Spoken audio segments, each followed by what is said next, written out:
Let's kick things off with investing in stocks and shares. And in this context, the way that we provide value is by offering up our money. Providing money and investing in a service is, in a way, giving a form of value. And so when we give our money to a company in the form of buying their stocks, it makes sense that we would get some kind of return for that investment. And we're starting with this because investing in stocks is the easiest way to make any kind of passive income. If you have any sorts of savings and they're sitting in a savings account earning 0.01% interest, they're not really doing very much for you. Whereas if you had those savings and put them in stocks, you could potentially be earning passive income from the money that's otherwise just sitting there. Now, I've got a whole video called The Ultimate Guide to Investing in Stocks and Shares for Beginners, which is going to be linked over there somewhere. So that is a solid half an hour long introduction to stocks and exactly how they work. But the thing that I recommend for most beginners as a non-financial advisor, and this is not financial advice, purely for entertainment purposes only, or so people say, or at least the thing that I do is that basically all my money that's in stocks and shares is invested in index funds. Now, an index fund is something like the S&P 500. And when you invest, let's say $1,000 in the S&P 500, that basically means that your $1,000 is distributed amongst the top 500 biggest companies in the US. So, weighted by how big they are. So 2% of it would be in Apple, 2% in Facebook, 2% in Google, 2% in Microsoft.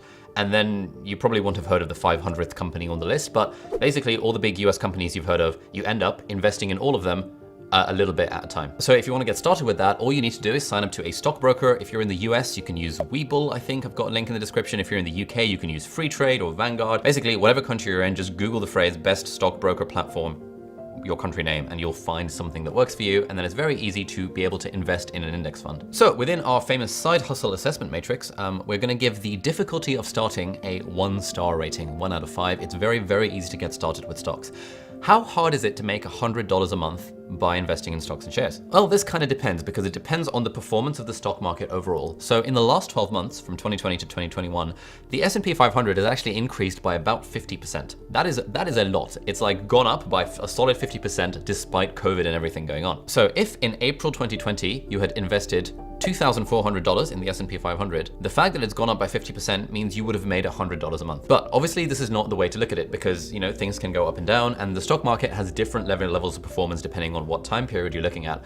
But if we average out the last 30 to 50 years, the S&P 500 has had a roughly 10-point-something% return, which means every year, on average, over the long term, it goes up by around 10%. This is not inflation adjusted for any economist among us. And so if we do some back of the envelope calculations, if we want to earn $100 a month passively through stocks and shares, we would need around about $12,000 invested in the S&P 500 to make that 10%, $1,200 a year, which is $100 a month. But as I talk about in that video about stocks, over time we have compounding. And so if you put in $7,500 in the S&P 500 and you left it there for 5 years, then 5 years later, you would be making roughly $100 a month if we go by this very average figure of 10% a year. Or if you invested $5,000 in the S&P 500, then 10 years later, you'd be making $100 a month in purely passive income, again, assuming the 10% average. So overall, how hard is it really to make $100 a month in passive income from stocks and shares? Well, it kind of just depends on how hard is it for you to make $5,000, $7,500 or $12,000 in savings and put them into a stock market index fund.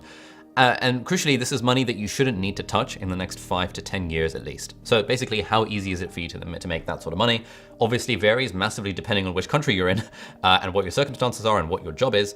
But if you're in the UK or the US, where the median kind of average salary is around about $50,000, something like that, then again, depending on your circumstances, it's not that hard to get $10,000 in savings. Obviously, if you're supporting a family of 15 people on $50,000, it's different. If you're a single person, again, it's different. But I'm gonna give this roughly a 3 out of 5 star rating for difficulty of getting $100 a month. Obviously, if you live in a country like India, where the average salary is $3,600 a year, it's very, very difficult to make $10,000 in savings overall. And finally, the third category in our side hustle assessment matrix is how hard is it to maintain this income once you've set it up in the first place. And we're gonna give this a 1 star out of 5 because once you've got the money in, you just set it and forget it, and it's not that hard to maintain. There are other sources of passive income that require higher degrees of maintenance over time, but stocks and shares is a very, very easy way to make passive income. And to use my personal example, these days, my stocks and shares portfolio, which I've been investing in since 2015, is now worth around about $350,000. And the vast majority of that is in the S&P 500 index fund. Now, I can't be bothered to work out the actual inflation adjusted returns for that. But again, if we assume a very, very rough average of 10% a year, then that averages out to around $682 per week in purely passive income. All right, idea number 2 for generating passive income is to start a YouTube channel. This is something I well, specialize in because I'm here on YouTube, and I actually teach a course called the Part-Time YouTuber Academy, linked in the video description, where I teach people how to do this sort of thing. So let's use our side hustle assessment matrix and we'll talk about this. How hard is it to start a YouTube channel? Well, I'm gonna give this 1 out of 5 stars because it's actually very, very easy to start a YouTube channel. You just go on youtube.com, you click create a channel, and you can upload videos by just filming with your phone and uploading it. In reality, it's a lot harder to make good videos, and making good videos is how you grow on YouTube. But getting started on YouTube is very, very, very straightforward. The real question is, how hard is it to actually make real money from YouTube? So again, let's say we want to make $100 a month in passive income. What does that look like? Well, firstly, to be eligible for monetization on YouTube, you need 1,000 subscribers and 4,000 hours of watch time. It took me 6 months and 52 videos to get my first 1,000 subscribers. And if we look at the averages, it actually takes on average 90 something videos to get to 1,000 subscribers. So that's quite hard. If you're thinking you're gonna start a YouTube channel and start making money from day one, that's basically not gonna happen. It took me 52 videos, 6 months to get there. So if people message me and be like, hey, I wanna start a YouTube channel, I was like, look, you have to be able to put in the effort and do this for a very long period of time, at least once a week, I say for at least 2 years before you can expect anything in return. But let's say you've hit your 1,000 subscribers and your 4,000 hours of watch time. How hard is it to actually make $100 a month? Well, on average, the kind of revenue per 1,000 views on YouTube is around about $2. So this varies massively, but let's say on average about $2 per 1,000 views. Therefore, if you want to make $100 a month, you need 50,000 views on YouTube to make $100 a month. Let's say you make 1 video per week, and let's assume you're not getting any traffic on your older videos. That means every video you make needs to get around about 12,500 views. And very roughly, the average YouTube channel can expect around about 20% of their subscribers to equal the average view count for each video. So on YouTube, if you had 62,000 subscribers, very roughly, very averagely, you can expect 20% of them, i.e. 12,500 views on each video, and assuming you have no evergreen content over the long term, you would need around about 60,000 subscribers to be making $100 a month. In reality, you make $100 a month a lot before 60,000 subscribers. I think I was making $100 a month when I had like 10,000 something subscribers. Like it was fairly early on. But when it comes to assessing how hard is this to do, I'm gonna give this a 4 out of 5 stars. It's actually very hard to make compelling YouTube videos, and it's very easy to get started, but it's hard to do well. It's totally worth it. It's a great skill set. It's really fun. You get to meet people across the internet. You get to learn how to talk to a camera and how to film and video edit, and it's really great. But it's very hard to actually make money from YouTube. Finally, in terms of effort to maintain, like actually getting that first 1,000 subscribers is a lot harder than keeping it growing. Because once you've got 1,000 subscribers and once your channel is growing, it means you've landed on a formula that works. And so maintaining it then becomes easier than starting from scratch. And so in our side hustle assessment matrix, we're gonna give maintenance of a YouTube channel passive income stream to be around about 2 out of 5 stars. To use my example, I made 70 videos before I started making any money from YouTube AdSense. And these days, the YouTube channel makes around about $12,000 a month in passive income from YouTube AdSense. Now, again, this is not entirely passive because I keep on uploading new videos, but actually the bulk of the amount of money that we generate from ads is from older videos rather than videos that were uploaded this month. So with that caveat, $12,000 a month passive income is around about $3,000 a week thanks to this YouTube channel, and thanks to you guys for supporting it and all that stuff. There are other ways of monetizing YouTube, like brand deals and like selling merch and this all other sort of stuff, but it doesn't really count as passive income through YouTube, which is why I'm not including this in this side hustle assessment matrix. Idea number 3 for making passive income is to start a podcast. This is generally easier than starting a YouTube channel, although growing a podcast is a lot harder than growing a YouTube channel because podcasts themselves don't really have a algorithm that's helping them grow. In fact, a lot of podcasts grow by having a YouTube channel, which is kind of weird. Right, so how hard is it to start a podcast? Well, again, 1 out of 5 stars. It's very, very easy to start a podcast. Go on anchor.fm and you can literally use your phone and you can pass your phone around between you and your friends and you can start a podcast. You can use a website called riverside.fm that I've recently invested in as an angel investor. Riverside makes it very easy to record remote podcast interviews. It's very, very easy to start a podcast. But how hard is it to make $100 a month in passive income from a podcast? Well, again, this is not quite passive income because the way podcasters make money is by relying on brand deals. There is no YouTube AdSense for podcasts. And so you need a sponsorship or a brand deal to make any money for your podcast, generally speaking. And apparently you can expect to make around $18 for a 30-second ad in a podcast and $25 per 1,000 views or 1,000 listens for a 60-second ad. So if you want to make $100 a month, and assuming you have a stream of sponsorships who are giving you that level of sponsorship deal based on your download numbers, you would need around 1,000 downloads per episode if you have a weekly podcast. So you would have 4,000 downloads a month. And if you're putting a 60-second ad in there for $25 per 1,000 views, that would make you around about $100 a month by having 1,000 downloads per episode and 4 episodes per month. This begs the question, how hard is it to get 1,000 downloads per month? Well, it's a lot harder to get 1,000 podcast downloads per month than it is to get 1,000 YouTube views per month, because again, YouTube has so much distribution built in it's different to podcasts. Also, loads more people are on YouTube than on podcasts. But if we look at the stats, then it's the top 20% of podcasts in the world that get on average more than 1,000 downloads per episode. To use a friend of mine as an example, my housemate Sheen started her own podcast around 5 months ago. There will be a link to that in the description if you want to check it out. And on average, her podcast gets round about 400 to 500 downloads per episode. This is not bad at all, especially considering she started 5 months ago and had zero audience when she started, so she didn't have the unfair advantage that I did when starting my own podcast, for example. And because she's just launched season 2 of her podcast and has just started posting videos about it on YouTube, that will really help the podcast grow. And I'm pretty sure that in the next 6 months, she'll be getting to a point where she can quite easily make $100 a month from her podcast. So going back to our side hustle assessment matrix, starting a podcast, 1 out of 5 stars. Making $100 a month, I'm gonna give that a 3 out of 5 stars because it's hard, but not as hard as maybe monetizing on YouTube where you have this minimum threshold. And finally, maintenance, well, it's not really passive income because you do have to keep on making podcast episodes because the brand deals are associated with that. But again, once you've stumbled on a formula that works, once you know how to be a podcaster, it's easier to continue going once you've already gotten started, as is the case with most things. And so in terms of maintenance of the podcast, I'm gonna give that 2 stars. To use me as an example, so me and my brother have a podcast called Not Overthinking, link in the video description if you wanna check it out. But we make around about $625 per week from the podcast overall, from brand deals and from our membership. All right, so idea number 4 for generating passive income is to become an affiliate marketer. Affiliate marketing means that you are selling other people's products, but you're getting a percentage of the sales from those products. Now, apparently, 48% of affiliate marketers globally earn $20,000 a year, which is $1,660 a month, which is actually not bad at all. Like, people are doing very well with affiliate marketing overall. So how hard is it to get started with affiliate marketing? Well, I'm gonna give this a 2 out of 5 stars. Basically, you can just sign up to an affiliate program like Amazon Associates. So Amazon have their own affiliate program, which I think is probably the biggest in the world. And then once you have your little special links, you can post those on your website or on Twitter or on social media or whatever. And if people buy the product through your link, or in fact, buy any product on Amazon through your link, you'll get like some tiny percentage of the sales. So pretty easy to get started with affiliate marketing, but how hard is it to make $100 a month? Well, this is actually kind of hard. So let's say you had a product that was $50 that you were trying to sell and you were getting 5% commission on it. That would be pretty good. Amazon doesn't offer nearly as much as 5%. It offers like 2 or 3%, something like that. And let's say your average conversion rate, i.e. people visiting the thing, versus people actually buying the product after visiting the thing. Let's say that's 1%, which is pretty reasonable for a conversion rate.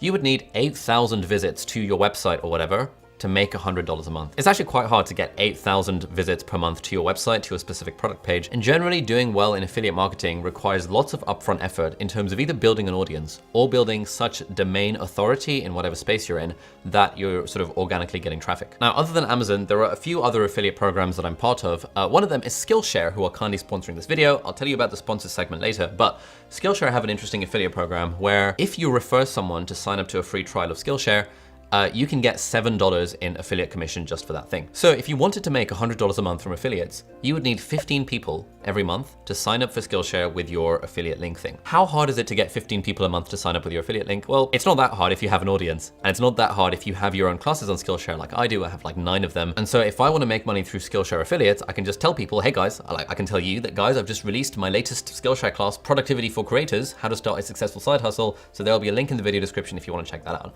Like that would be, hopefully some of you will see that. We'll click on that link in the description, and then that will be me getting some affiliate income from Skillshare for this video. So going back to our side hustle assessment matrix, how hard is it to make $100 a month? I'm gonna give this a 3.5 star rating because again, you need an audience. And as we always talk about on this channel, the way you build an audience is by creating useful content, putting it for free on the internet once a week, and doing this for at least 2 years. If you just follow those 3 steps, I guarantee you'll have an audience and you'll be able to make some kind of money through this passive income stuff. But that's quite hard to do. No one sticks to it for at least 2 years, so we'll give that a 3.5 star rating. But the good news is once you've created it and once you've started making money from affiliates, it's actually quite easy to maintain, because especially if you have evergreen content, the sort that isn't relying on like current affairs or the latest news, the sort that people might search for over a long period of time, this becomes like relatively reasonable passive income. Now, if we look at me and my business, these days from Skillshare, we make around about $11,000 per month in affiliate income, which approximates to around $2,750 per week. And from Amazon, on average, like it's around about $450 a month from the Amazon UK store and a little bit more from the US and Canada. All right, method number 5 of making passive income is by selling digital products. Now, these are products that you create once, like an ebook or a download or an app or something like that So you create it once and then you can sell it multiple times because selling digital products doesn't usually have any cost associated with it. One really good example is this guy called Traff, who I follow on Twitter, who made an iOS 14 icon set and sold it for like $30 a pop a few months ago and ended up making, I think, like $300,000 in the course of like a few weeks, just because loads of people around the world wanted to buy his icon pack. So he put the work into creating the pack and now he's selling it for lots of money. Another example is my YouTuber friend Olier, who has made, as he says, $700,000 from selling his website Tumblr themes since 2014. So he made the website themes for Tumblr, he sells them, and he makes $700,000 on average, well, overall, since 2014. That's pretty cool. So how hard is it to get started making digital products?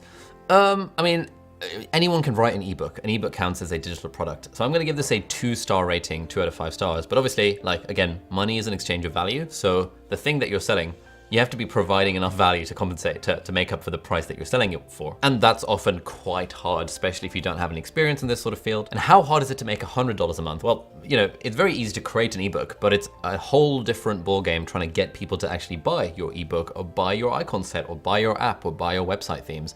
And because the market around this stuff is so competitive, like, you have to be genuinely really good to get people to buy your stuff. And the way you get people to pay you money for something is that you identify a problem that they have, you solve that problem, and then you charge money for it. And if you can do those 3 things, then it's, you know, I wouldn't say it's easy to make $100 a month, but it's very doable to make $100 a month. You just genuinely have to have something that solves a pain point that other people are willing to pay for. So we're gonna give this a 3 out of 5 stars to make $100 a month from selling digital products. And finally, in terms of maintenance, we're gonna give this a 2 out of 5 stars because usually you do have to maintain your product a little bit, but it's often easier to do. Like, it's much easier to maintain a product than creating a product in the first place. Idea number 6 for passive income generation is to create an online course. Now, online course is sort of like a digital product, but generally online courses are in video format. In fact, this whole video is so long, it could basically have been an entire online course. Maybe I'll do one about this very topic. And in terms of getting started, we're gonna give the starting difficulty a 2 out of 5 stars. Because it's not that hard to make an online course, but generally you do need to know how to do video. So, you know, you actually could film an online course on your iPhone or phone, whatever phone you're using. If you're one of those Android heathens, stick your phone on the side, talk to the phone, teach something. So it's not hard creating one, but in terms of making $100 a month, again, at that point, your course needs to actually be good. And the only reason people will pay for it is if the course is actually good. Now, you can avoid having to charge for your online courses by using a website like Skillshare, who are very kindly sponsoring this video. I have tons of classes on Skillshare. I think we've got 9 on them in total. I've been teaching on Skillshare since September 2019, and I've actually just released my new online class called Productivity for Creators, How to Start a Successful Side Hustle, where I teach you the ins and outs on how you can, well, create your own side hustle in your spare time without quitting your job. If you want to check this out, then the first 1,000 people to click the link in the video description will get 30% off the annual Skillshare premium membership. This is actually a really good deal. I pay for Skillshare. I have been paying for it for years, even after I started teaching on it, because it's genuinely a fantastic place to learn stuff. They've got thousands of classes on all sorts of other topics, but you should definitely check out mine, like the 9 that I've got. There are 3 around productivity now, like the fundamentals of productivity, the sort of productivity equation, which is how I think of productivity, and productivity for creators. I have 2 on how you can study for exams. If you're in school, if you've got exams to prepare for, those apparently are really good. They've got very high ratings. And if you've already had a free trial of Skillshare, then you can still use that offer, that if you're one of the first 1,000 people to hit the link in the video description, you will get 30% off the premium membership, and you can check out my class, which I have to say is pretty good. Anyway, thank you Skillshare for sponsoring this video, but genuinely, Skillshare is a great place to teach stuff because you can teach things on Skillshare without directly having to charge for them, which is why I love putting my courses on Skillshare. It's kind of like having something on Netflix in that the end user does not have to pay directly for the product. And the other nice thing about Skillshare is that it's like it's sort of like YouTube in that anyone can upload a class to Skillshare provided it meets certain quality requirements. And so it's a lot easier than having to make your own website and create your own courses platform and all that kind of stuff. So pretty easy to start. We're gonna give this a 2 out of 5, but how hard is it to make $100 a month from teaching online courses? Now this kind of depends. If you're going down the Skillshare route, then to make $100 a month on Skillshare, you need around about 1,700 minutes of watch time, which is 28 hours of watch time. So if you have a 1-hour class on Skillshare, you need 28 students to take that class every month and watch it with a premium membership, roughly, very broadly speaking. And that will give you around about $100 a month. At least those are based on my figures over the last like 2 years of being on Skillshare. Now, how hard is it to get 28 people a month watching your class? Well, if your class is actually pretty good, it shouldn't be too hard to get 28 people a month watching it. If you have an existing audience, it's very easy to get 28 people a month watching it because people already know, like, and trust you, hopefully. And so they'll watch your stuff and give you a shot because you've already built that goodwill with them. But the nice thing about Skillshare as a platform is that they have like their own algorithm. So the good stuff rises to the top. So if you genuinely have a really good class and you put it on Skillshare, then even if you don't have an audience, there is still a high chance that if the class is actually good and people watch it a lot and people recommend it and give it high ratings, it will rise to the top and it will start getting recommended to people who find it on the Skillshare homepage or who search for it specifically. The other way of making $100 a month from a course is to just charge $100 for a course. And then if you do that, you just need one sale every month. So how hard is it to get one person a month to buy your course? Well, again, if it's good, the world of online education is exploding so much. Every year, more and more money is being spent on online education, especially with the whole pandemic stuff. So if you have a valuable skill that you can teach, I think courses are one of the best and one of the best ways of making passive income, because it's fun to create a course, you can teach stuff, you don't need that many technical skills like making a website or anything like that. Just shove it on Skillshare, and then people can take your course and learn on the internet, and it's just cool overall. And the nice thing is that once you've made the course and once you're making $100 a month from it, maintaining that level is actually quite easy. We're gonna give that a 2 out of 5 stars because generally you don't need to update the course that often, and you can do that once in a while, and you just need to make sure you're getting a reasonable amount of traffic to it, and hopefully that traffic will grow over time. These days, the vast majority of my online courses, at least the very passive ones, are hosted on Skillshare, and it's kind of ridiculous, but these days they make around about $60,000 to $65,000 per month in purely passive income. Like, I literally do nothing for my Skillshare classes once I've made them, other than reply to comments and other than occasionally plug them in videos. And that's like $60,000 a month in passive income. That means this is around about $15,000 per week, and this makes up the bulk of the $27,000 a week that this business currently generates in purely passive income. Idea number 7 for passive income is by creating some kind of paid membership or community model. Now again, this is generally a bad idea unless you have an existing audience, which we keep coming back to. Like, everything becomes easier when you have an existing audience by creating content that has been valuable over a long period of time, very consistently. That audience knows, likes, and trusts you. And so when you say, hey guys, sign up to my Patreon, then some people are likely to do that thing. The other way of doing a membership is by creating a value proposition that is so compelling that people will be willing to pay for a community-like service for this. If we use Patreon as an example, my friend Hannah Witten, who's a YouTuber, she's got around about 600,000 subscribers on YouTube, and I think she has around 600 patrons, 626 last time I checked, which means if we look at her Patreon stats, which are public, she's making somewhere between £2,000 and £5,000, or like $3,000 and $7,000 per month in passive income from this audience. But it's like 600 people out of an audience of 600,000. So 1 in 1,000 of her subscribers have signed up to her Patreon. So clearly, if those stats are true across the board, and they kind of are if you look at Matt D'Avella's Patreon as well, you need a big audience to make a significant amount of money from Patreon. Again, this sort of depends on how much you're charging for them and exactly what value you're providing. Another example of a paid membership community is my friend Anne Law, who runs a website called Nest Labs, and they have a paid membership community, which is $5 a month. And she started this, when was it? In summer of 2019. She had 0 audience at the time, and she just wrote 100 blog posts over 100 working days and built up an audience such that in March 2020, when she launched a membership, she had some paying members for it initially. And I think last month, she's just passed $100,000 a year in annual recurring revenue, which is pretty awesome from something that started less than 2 years ago. So how easy is it to start a membership program? Well, it's actually very easy. We can give this a 1 star because it's very easy to start one. You just make an account on some kind of membership platform like Patreon. But to make $100 a month, you need to provide $100 a month worth of value. And that's actually quite hard to do. We're gonna give that a 4 out of 5 stars. But the nice thing is, again, once you've got that formula, once you're making $100 a month, it's actually a lot easier to maintain it, because the way the economics of membership communities work is, provided you keep showing up and providing value in some capacity, people have already signed up for the thing, so it's not too hard to maintain that level of support that you're offering them. For this business, we have a membership community for our part-time YouTuber academy for the alumni, which is called the Part-Time YouTuber Inner Circle, and we make roughly $2,800 a week from this membership community.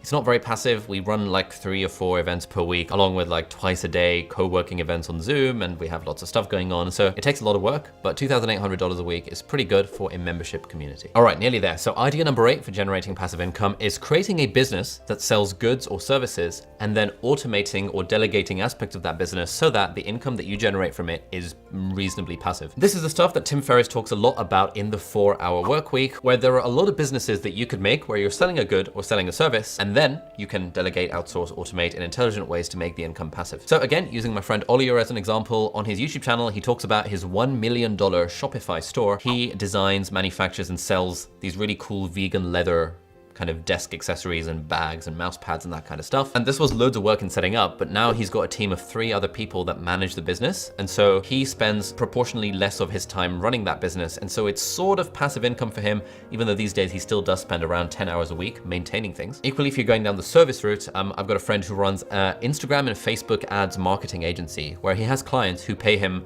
I think a few $100s per month to manage their Facebook and Instagram ads. And for him, it's like a small amount of work initially to set up the Facebook and Instagram ads, but then it's sort of automated and he's got a team around it and he's using things like Zapier to automate aspects of that business so that each month he has to do a very small amount of actual work to keep it ticking along. So these are different ways of generating passive income from a kind of goods or service-based business, but it's quite hard to get started with this stuff. To get started, we're gonna give this a 4 out of 5 star rating because again, you need to create a business and it's quite hard to make a business